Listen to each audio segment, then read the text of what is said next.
তো আপনার নামে হিয়ারিং নোটিশ এসেছে কি আসেনি আপনি দেখতে পান না। তো আপনি মোবাইল থেকেই দেখতে পাবেন। তো দেখিয়ে দিচ্ছি আমি কিভাবে দেখবেন আপনার নামে হিয়ারিং নোটিশ এসেছে কি আসেনি।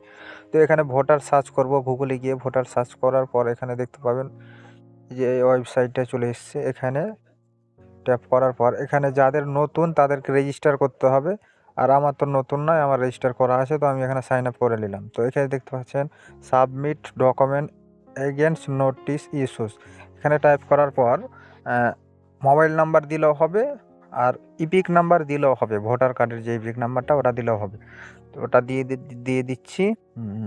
এটা দেওয়ার পর এই যে ক্যাপচাটা দেখতে পাচ্ছেন 9488P, এই ক্যাপচাটা দিতে হবে। এখানে দেওয়ার পর রিকোয়েস্ট ওটিপি, এই ওটিপিতে টিপতে হবে।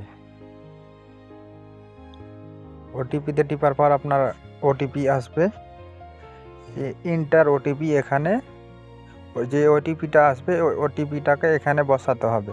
এই যে ওটিপি চলে এসছে, ওটিপিটা হচ্ছে 64।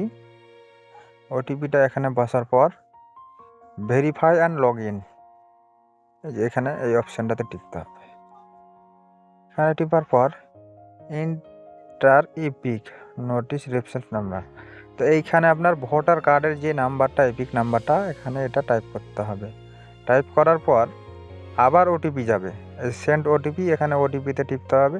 তারপরে আবার ওটিপি আসবে, এখানে ওটিপিটা বসাতে হবে। এই যে দেখতে পাচ্ছেন ওটিপির জায়গা, এই জায়গাটাতে ওটিপিটা বসিয়ে দিলে এটা নোটিশ শো হবে আপনার নামে হিয়ারিং আছে কি না।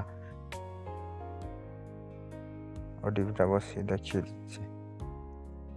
এই যে দেখতে পাচ্ছেন যেরকম আমার নামে কোনো হিয়ারিং নোটিশ নেই, দেখতে পাচ্ছেন। তো আপনারাও এভাবে চেক করতে পারেন। তবে যারা নতুন এই ওয়েবসাইটে কোনো চেক টেক করেননি তাদেরকে নিউ রেজিস্ট্রেশন করতে হবে ভোটার কার্ড এবং মোবাইল নাম্বার।